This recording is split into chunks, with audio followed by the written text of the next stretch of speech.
हाँ, राधे राधे आप सभी को। ओम नमो भगवते वासुदेवाय। आज हम आपको पुरुषोत्तम मास का 12वां अध्याय की कथा सुनाएंगे। नारद जी बोले, जब भगवान शंकर चले गए तब हे प्रभु, उस बाला ने शोक कर क्या किया, सो मुझ विनीत को धर्म सिद्धि के लिए कहिए। श्री नारायण बोले, इस प्रकार राजा युधिष्ठिर ने भगवान कृष्ण से पूछा था, सो भगवान ने राजा के प्रति जो कहा सो हम तुमसे कहते हैं, सुनो। श्री कृष्ण बोले, हे राजन, इस प्रकार जब शिव जी चले गए तब वह बाला प्रभावित हो गई और लंबी श्वास लेते हुए बड़ी डरी और वह कृशोदरी असुरपात पूर्वक रोने लगी। हृदयाग्नि से उठी हुई ज्वाला से जलते हुए अंग वाली वह तपस्विनी कन्या वनाग्नि से जले हुए पत्ती वाली लता के तरह हो गई। दुख और ईर्ष्या को प्राप्त उस कन्या का बहुत समय व्यतीत हो गया। जिस प्रकार चूहे के बिल में घुसकर आक्रमण करके सर्प उसे वश में कर लेता है, उसी प्रकार उपयुक्त शोचनीय अवस्था को प्राप्त उस तपस्विनी बाला पर उस प्रभु काल ने आक्रमण कर उसे वश में कर लिया। वर्षा ऋतु में मेघ से घिरे हुए आकाश में बिजली चमककर जैसे नष्ट हो जाती है, उसी प्रकार तपस्या से जले हुए पाप वाली वह कन्या अपने आश्रम में मर गई।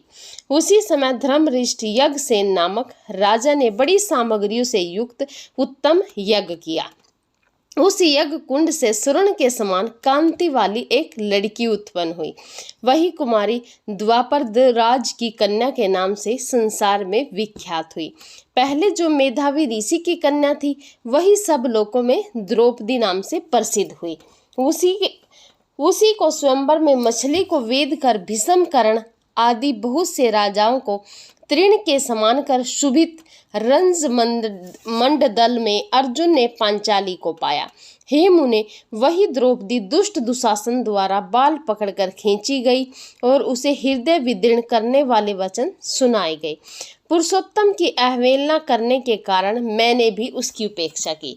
जब वह मेरे में स्नेह करके मेरा नाम बराबर लेने लगी, हे दामोदर, हे दया सिंधु, हे कृष्ण, हे जगपत्ते, हे नाथ रमानाथ, हे केशव, हे कलेश नाशन, मेरे माता पिता, भातृवर्ग, सहेलिए, बहिने, भांजे, बंधु, इष्टपति आदि कोई भी नहीं है।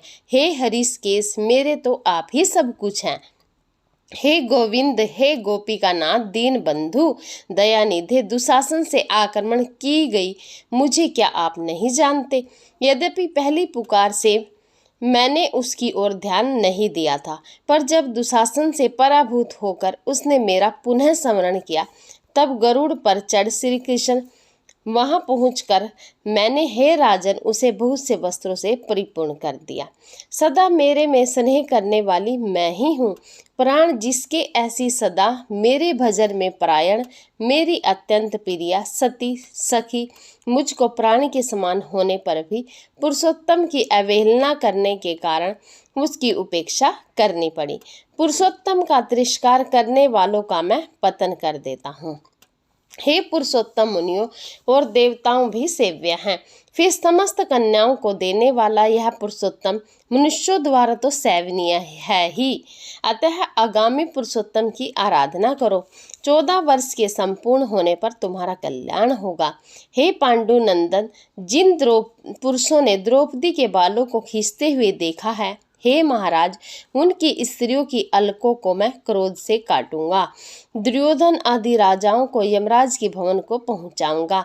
बाद तुम समस्त शत्रुओं का नाश कर राजा होंगे। न मेरे को लक्ष्मी प्रिया, न मेरे को बलभद्र जी प्रिया, और न वैसे मेरे को देवी देवकी, न प्रद्युमन, न सात्यपे की प्रिया है। जैसे मेरे को भक्त प्रिया है, वैसा कोई प्रिय नहीं है। जिसने मेरे भक्तों को पीड़ित किया, उससे मैं सदा पीड़ित रहता हूँ। हे पांडव, उसके समान मेरा अन्य कोई शत्रु नहीं है।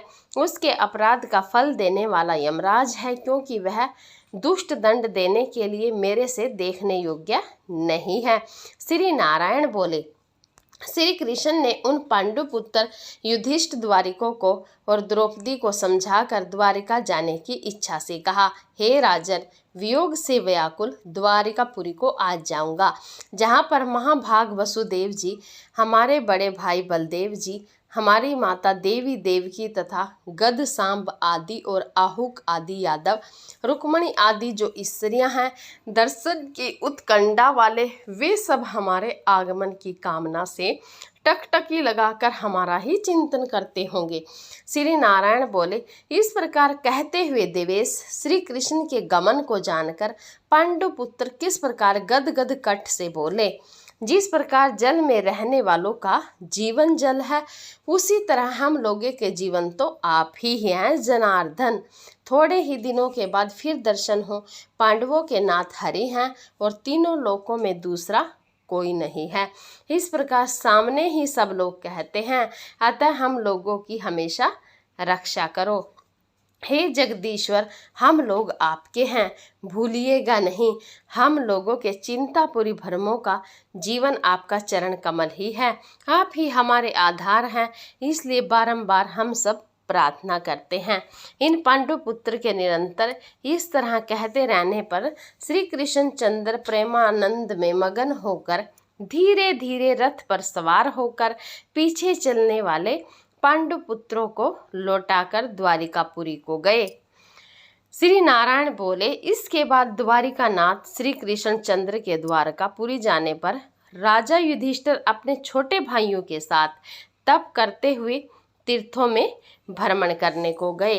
हे ब्राह्मण, नारद, भगवान के प्रिय पुरुषोत्तम मास में मन लगाकर और श्री कृष्ण चंद्र के वचनों का स्मरण करते हुए अपने छोटे भाइयों से तथा द्रौपदी से राजा युधिष्ठिर बोले, अहो, पुरुषोत्तम मास में होने वाले अत्यंत उग्र पुरुषोत्तम का महात्म्य सुना है।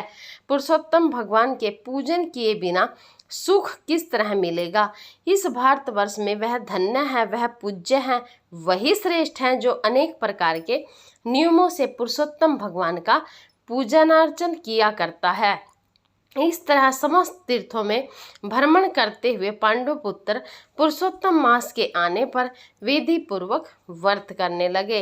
हे मुने नारद, व्रत के अंत में 14 वर्ष के पूर्ण होने पर श्री कृष्ण भगवान की कृपा से अतुल निष्कंटक राज्य को प्राप्त किए। पूर्व काल में सूर्य वंश में होने वाला दृढ़ धनवा नाम का राजा पुरुषोत्तम मास के सेवन से बड़ी लक्ष्मी पुत्र पौत्र का सुख और अनेक प्रकार के भोगों को भोग कर योगिनों को भी दुर्लभ जो भगवान का वैकुंठ लोक है वहां गया।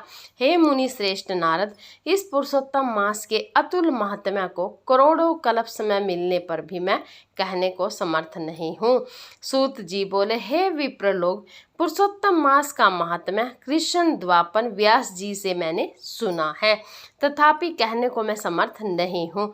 इस पुरुषोत्तम के अखिल महात्म्य को स्वयं नारायण जानते हैं, यह साक्षात वैकुंठवासी हरि भगवान जानते हैं, परंतु ब्रह्मादि देवताओं से नमस्कार किए जाने वाले हे चरण पीठ, जिनके गोलोकनाथ श्री कृष्ण चंद्र भी अपनाए हुए पुरुषोत्तम मास का संपूर्ण महात्म्य नहीं जानते हैं, तो मनुष्य कहाँ से जान सकता है। जय श्री कृष्णा, राधे राधे। आप सभी को आज का अध्याय यहीं पर संपूर्ण हुआ। वीडियो अच्छी लगी हो प्लीज़ एक लाइक ज़रूर कर दीजिएगा। अगर आप मेरी आवाज़ पहली बार सुन रहे हैं तो चैनल को सब्सक्राइब जरूर कर दीजिएगा। कमेंट में जय श्री कृष्णा, राधे राधे ज़रूर लिखिएगा।